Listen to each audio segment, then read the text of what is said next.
ప్రభుత్వం దేశ సంపదను ఆదాని అంబానీకి కట్టబెడుతున్నారని ఆరోపించిన మంత్రి కోమటిరెడ్డి వెంకటరెడ్డి నల్గొండ, ఖమ్మం, వరంగల్ పట్టభద్రుల ఎమ్మెల్సీ అభ్యర్థి తీన్మార్ మల్లన్న నామినేషన్ సందర్భంగా నల్గొండలోని ఏచూరి గార్డెన్స్ లో జరిగిన సమావేశంలో మంత్రి ముఖ్య అతిథిగా పాల్గొని మాట్లాడారు. కేంద్రంలో బీజేపీ, రాష్ట్రంలో బీఆర్ఎస్ 10 ఏళ్లు అధికారంలో ఉండి చేసిన అభివృద్ధి ఏమీ లేదని విమర్శించారు. రాష్ట్రంలో కాంగ్రెస్ ప్రభుత్వం అధికారంలోకి వచ్చిన తర్వాత ప్రజా సంక్షేమమే ధ్యేయంగా ముందుకు పోతుందన్నారు. ఇచ్చిన 5 గ్యారంటీలలో ఇప్పటికే 5 గ్యారంటీలను అమలు చేస్తున్నామన్నారు.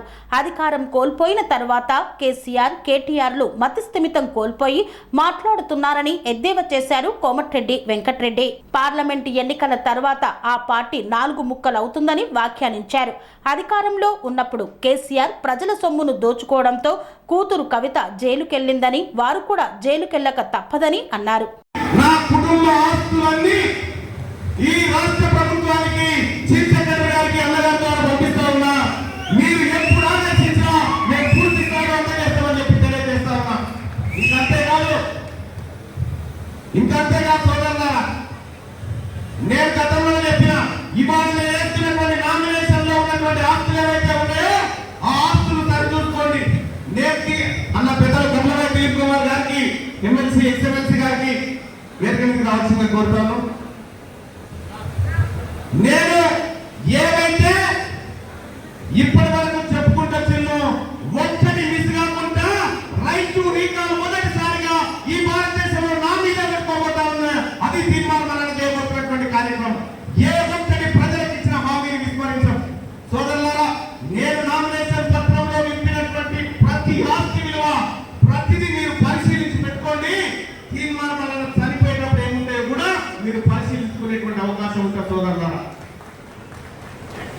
ఎక్కడైనా ఏ రాజకీయ నాయకుడైనా తన కుటుంబానికి నేను క్లీన్ గా పాలిటిక్స్ లోకి రావాలనుకుంటున్నా, క్లీన్ గా ఎమ్మెల్సీ ఉండాలనుకుంటున్నా, దమ్ముంటే ఇప్పుడు పోటీ చేస్తున్నటువంటి నాయకులు నాలాగా తమరి ఆస్తులను ప్రభుత్వానికి అప్పగించి ఎమ్మెల్సీ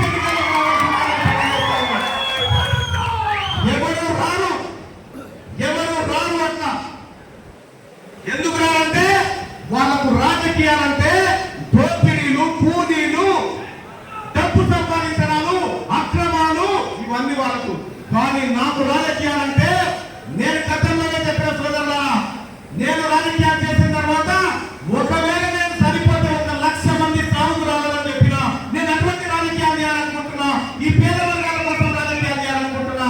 సమూలమైనటువంటి మార్పులు, రాజకీయ మార్పులను మీ ముందుకు తీసుకొస్తా అని చెప్పి తెలియజేస్తా ఉన్నా. నేను ఎవరి కోసమో, ఎవరికి జవాబు చెప్పడం కోసమో పనిచేయను. ఈ ప్రజల కోసం ఏది మంచో అది చేసుకుంటూ ముందుకు పోతూనే ఉంటా. సోదరులారా, నేను రాత్రి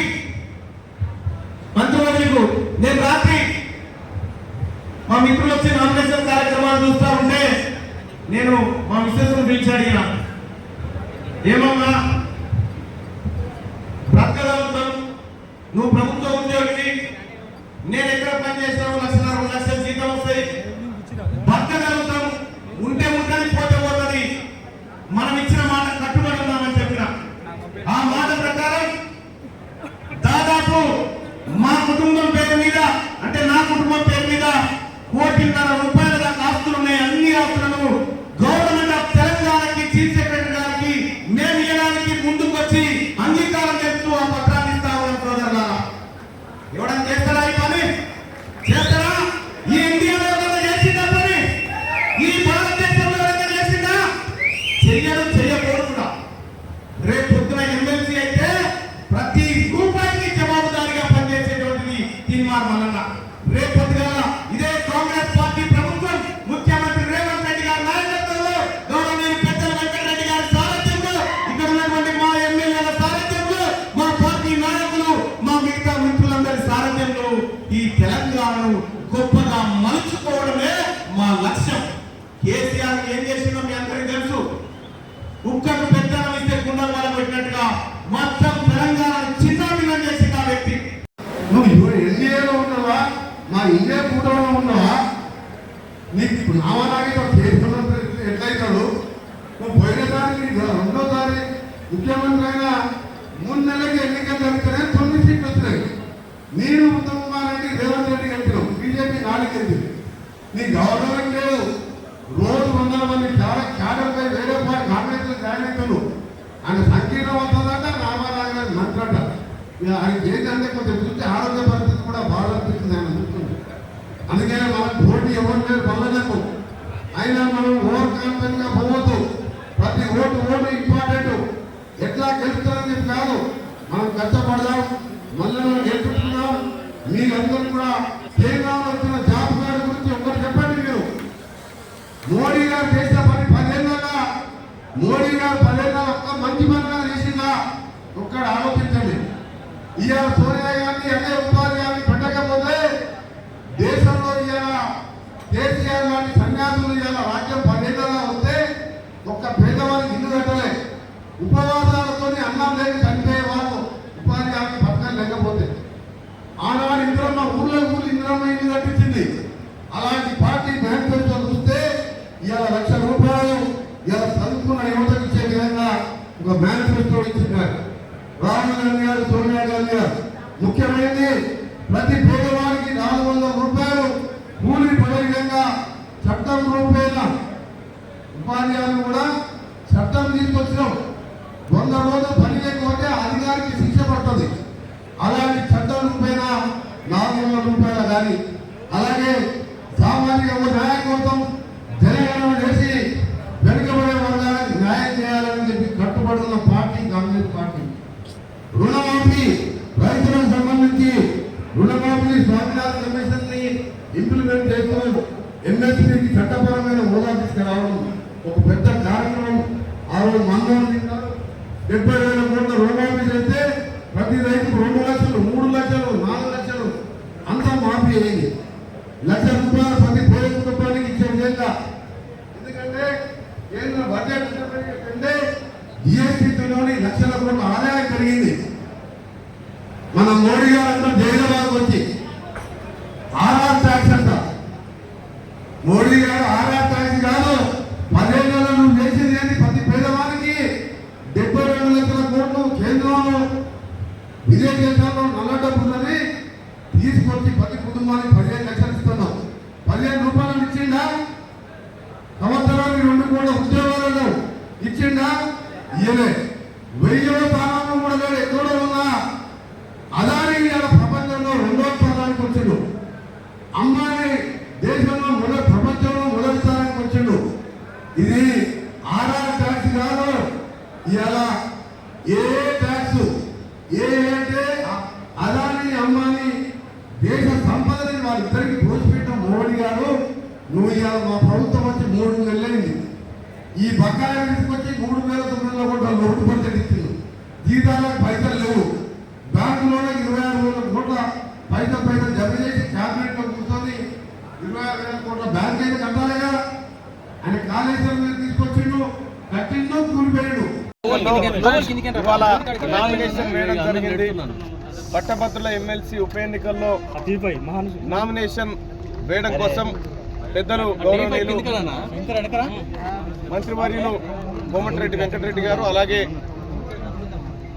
ఎమ్మెల్యేలు అన్నలు బత్తుల లక్ష్మారెడ్డి గారు, అలాగే వేముల వీరేశం గారు, అలాగే జయవీరన్న గారు, అలాగే పీర్ల ఐలయ్య గారు, ఇలా చాలా మంది నాయకులు ఇవాళ కాంగ్రెస్ పార్టీ అధిష్టానం ఆదేశం మేరకు ఇక్కడికి రావడం జరిగింది.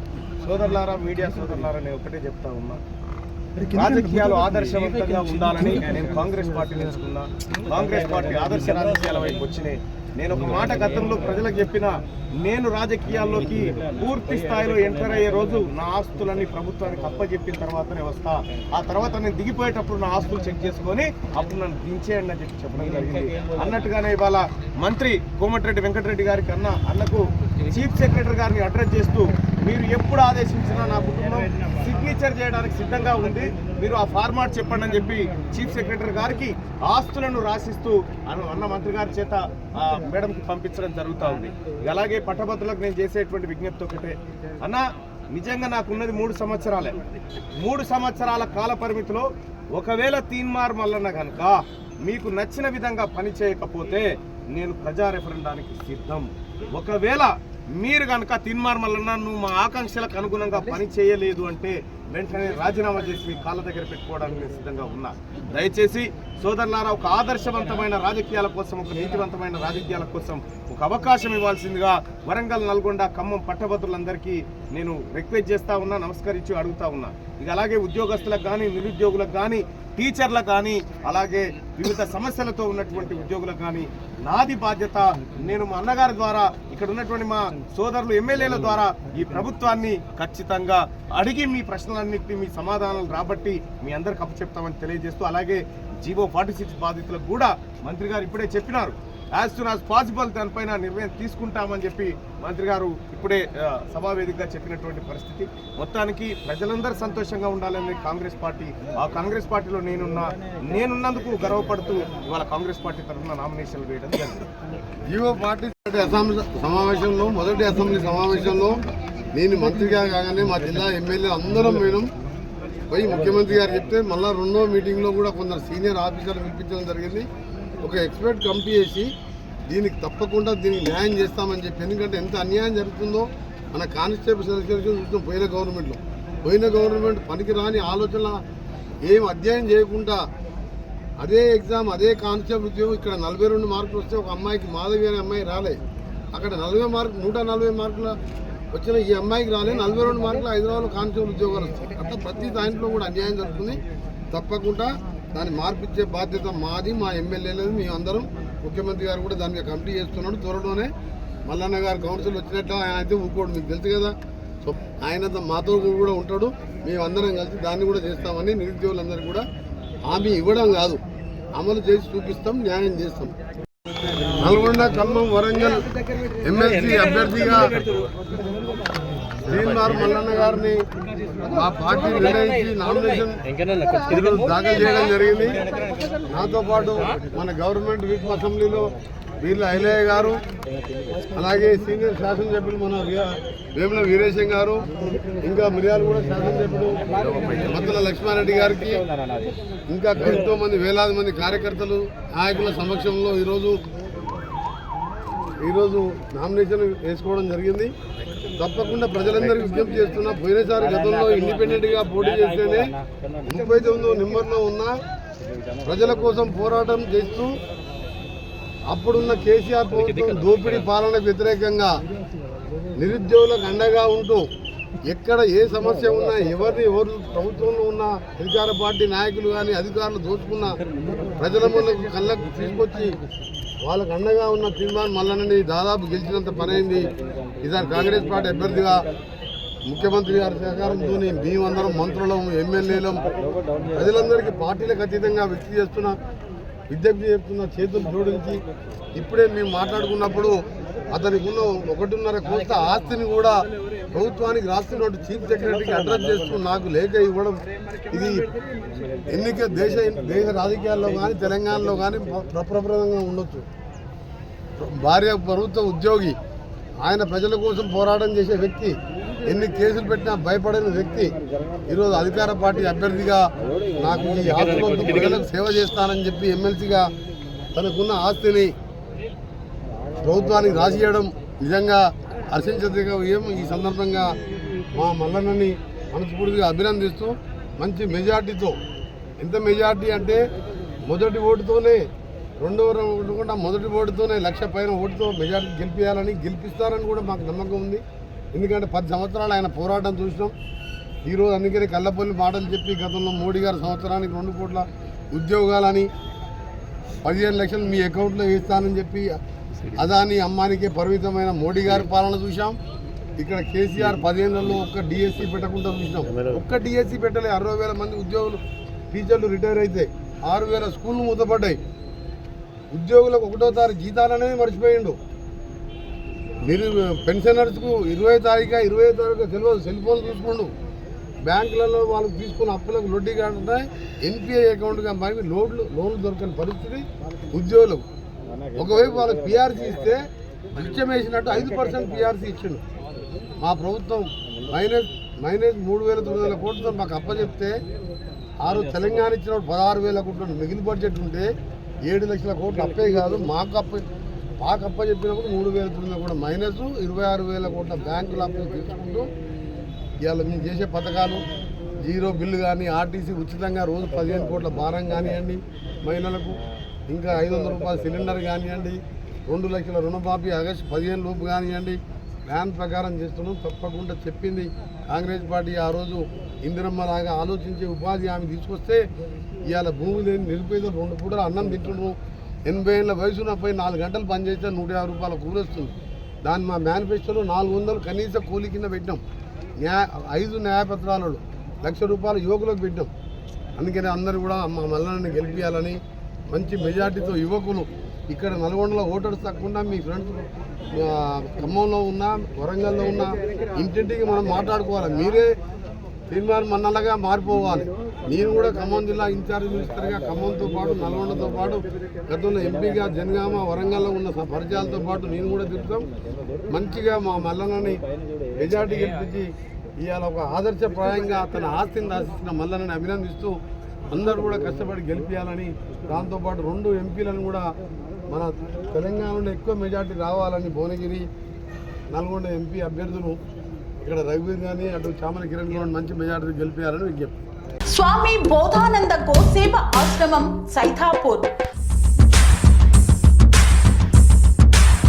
జ్యోతిష్యం, వాస్తుశాస్త్రం మన పూర్వీకులు మనకిచ్చిన వరం. దుర్గాదేవి, కాలభైరవ ఉపాసనతో వాక్సిద్ధి పొందిన శ్రీ శ్రీ బోధానందగిరి స్వామివారు మీకు ఎలాంటి సమస్యలున్నా, వాటిలో ముఖ్యంగా ధన నష్టం, ఆరోగ్య నష్టం, భార్యాభర్తల మధ్య గొడవలు, ప్రేమించుకున్న వారు దూరం అవడం, ఎన్ని సంబంధాలు వచ్చినా పెళ్లి ముడి పడకపోవడం, రోడ్డు ప్రమాదాలు, అప్పుల బాధలు, వ్యవసాయంలో నష్టాలు, పెద్దల మాట పిల్లలు వినకపోవడం, ఆరోగ్య శాంతి, గృహశాంతి, మనశ్శాంతి లేకపోవడం, ఇలాంటి సమస్యలు ఉన్నట్లయితే ఒక్కసారి స్వామీజీని కలవండి. మీ సమస్యలకు తగిన పరిష్కారాన్ని పొందండి. అంతేకాక అన్ని రకాల వ్యాధులకు గోపంచకవ్య మరియు మూలికా వైద్యం చేయబడును. నమ్మకంతో రండి, ఆయురారోగ్యాలతో వర్ధిల్లండి. మా అడ్రస్ స్వామి బోధానంద గోసేవ ఆశ్రమం, సైథాపూర్, వీరభద్రస్వామి గుడి దగ్గర, యాదగిరిగుట్ట. సంప్రదించవలసిన నెంబర్ 9849213754 మరియు 9618034138.